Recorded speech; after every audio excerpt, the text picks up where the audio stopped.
Ange Postecoglou is everyone's favourite gaffer in the league. Regardless of who you support, he's become everyone's mate. What an absolute legend. Hey, didn't see it coming.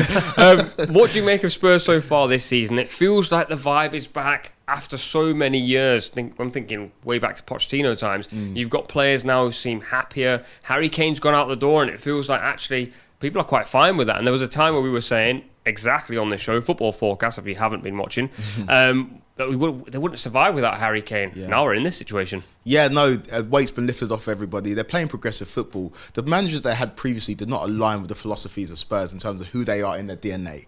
You had Antonio Conte, you had Jose Mourinho, you had Nuno Espirito Santo, three at the back, stodgy football, and those managers they expect to win. They expect to win trophies, and Spurs have not been that side over the last 20, 30 years. They play great football, they don't win trophies and don't spend that much money. Those managers required a lot of money, didn't play great football, and they wanted to win trophies. I'm not digging out Spurs here, they just don't win trophies. And it's... We'll say it again, one more time. It's a fact. It's a fact. And Ange Postecoglou's just brought this vibrance and life to Spurs, and he's bringing out the best of the players. And you look at them and... like the inverted fullbacks that can also go on the outside as well. The wingers are actually proper wingers in Son and Kulusevski, and then you've got the jewel in the crown and James Maddison, who's taken a number 10 shirt in the first game on his debut, wore the armband at points, and he's a Spurs player, man. It reminded me of seeing Van der Vaart a few years ago in a Spurs shirt, just that maverick who will take all the set pieces, the corners, the free kicks, he might even step up and take a penalty, and feels free in the system and makes everybody else better. You saw him drop into spaces, receive the ball and create opportunities for his teammates. You saw him make late runs into the box against Bournemouth where he got his goal. And I feel like Ange Postecoglou's brought the vibes back to Spurs, and there's a reason why they're unbeaten at the beginning of the season in the league. There's also this factor of players like Basuma, who Conte just didn't seem to get along with, although he was injured at times. All of a sudden we're seeing the Basuma who was at Brighton. I think we actually had you on for one of the shows where we were talking about Spurs, and you said, where is Basuma? He's now sort of tearing it up and looks a brand new player. And despite Richarlison's form, and despite the fact he's not scoring many goals, and despite the fact that people are saying they need a goal scorer, Ange and Spurs seem to have found a little bit of rhythm. And now you see the identity of how they play. And as long as Maddison's fit, you feel like they could do a lot of damage.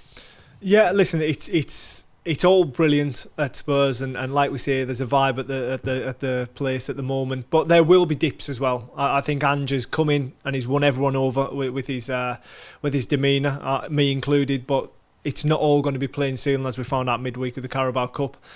It's going to be a difficult, long process, I think, for Spurs. But the early signs are that it's exciting, that it's new, and I think Kweku is right. It represents Spurs for what they are. They like attacking football. They always have done. They're like mavericks on the field, like Maddison.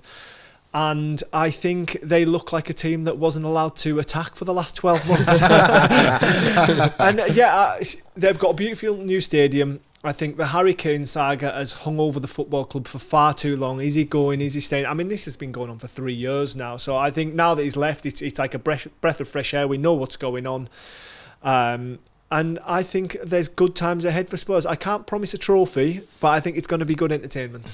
I feel like with Spurs, every season we come along and that people are always going, if they don't finish top four, it's not ideal. Conte was fourth. You had that huge rant last season when Conte was fourth and he just blew out in a press conference. You were saying nothing's wrong, fourth in the league. This time around, and probably for the first time since maybe Pochettino's second season, people are actually saying it doesn't matter where Spurs finish. They've just got to go on with their journey. I don't know why they're like one of these clubs in the league that are like tarnished with expectation, like Manchester United. Although the difference is Manchester United have won trophy after trophy, season after season. Do you think that's benefited Ange and Spurs, that they can now go, you know what, no European football, let's just give the Premier League a good go and see where we end up? Yeah, expectations are super low as they can be for a Spurs side, because what happened last season in terms of the fallout with the manager, and it just seemed like it was just drama at Spurs last season. Obviously Harry Kane got his goals, but I don't think I've seen a man score more consolation goals in the Premier League in his life. Like, most of them were coming in 2-1 losses, and for Spurs it felt like the sky was falling. I've seen a man. He knew that was coming. I didn't say it. I was ready. But it's a completely different feeling at Spurs this season. I think the biggest issue they've got to contend with is that Harry Kane replacement, because a lot of people, there's a lot of Richarlison naysayers, and he's struggling at the moment. And then Postecoglou's been asked about him in almost every single interview, and he's trying to empower him, give him confidence. But that's the issue he's going to have to solve in terms of, are Spurs going to share the goals around? Or they're going to have to go and find a striker who can give them what Harry Kane gave them. Obviously, it seems a little bit too late in this window, but that's where the issue is going to come. But we forget Bentancur's still has to come back from injury. Obviously, Sarr's looked great in midfield next to Bissouma, who's got a new lease of life. But this Spurs team are very, very exciting. I agree with you though. There are going to be bumps in the road. Everyone's very excited at the moment. But what they played Manchester United, they played Brentford, and they played Bournemouth in the first 3 games. United was at home. They looked good in the second half, but in the first half, United was a better team. Probably par for the course. They should be on 7 points right now. But it's the style of football and the way they're doing it that's got Spurs fans excited. I think it's interesting what we said about expectations, because I can remember being at White Hart Lane, and is it still White Hart Lane? It's the Tottenham Hotspur. Tottenham Hotspur Stadium. You know, yes. Beautiful stadium. Yeah, it is beautiful. And it's on the same grounds as well, so it kind of is. And I remember being there. It was around Christmas last year. It would be after, wouldn't it? Because the World Cup. But they played Manchester City. They got beat. Oh no, they beat Manchester City. They played Liverpool, and Liverpool beat them. They got booed off. They were second in the league. And I just don't think they were entertained. And I think the football that Conte was playing was just dour. It never got them off their seat. Spurs are notoriously a football club and a fan base that want to be entertained. I mean, you go far back as our dealers. I mean, that's how deep-rooted that is in them. And I heard an interview from Postecoglou this week that he used to stay up with his father and watch the European games. Oh, wow. And it was the Liverpool of the heyday and how they attacked.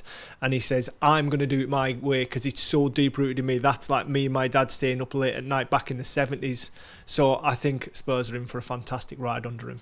Yeah, he's steely as well, Postecoglou. If you hear him in interviews, he's like, when the game is on, I don't want anyone talking to me. I want to be doing it my way. So he will not be deterred by poor results. He will stick to his philosophy, which is what you need as top football managers, especially in this country where the media get your back very, very quickly if you have 3 or 4 poor results. He needs to be steadfast in his ideas and philosophies because it's going to be a bumpy road. They've got new players in their team. It's a complete different outlook without Harry Kane in their team. You've got new leaders as well. I think Son as a captain, Romero as vice captain, and James Maddison as well. It's just a completely different look to this Spurs side. But they should buckle up and enjoy the ride because Postecoglou is going to have Spurs fans on their feet for the rest of the season. Thanks so much for watching ESPN on YouTube. And for more sports highlights and analysis, be sure to download the ESPN app. And for premium content and live streaming, subscribe to ESPN Plus.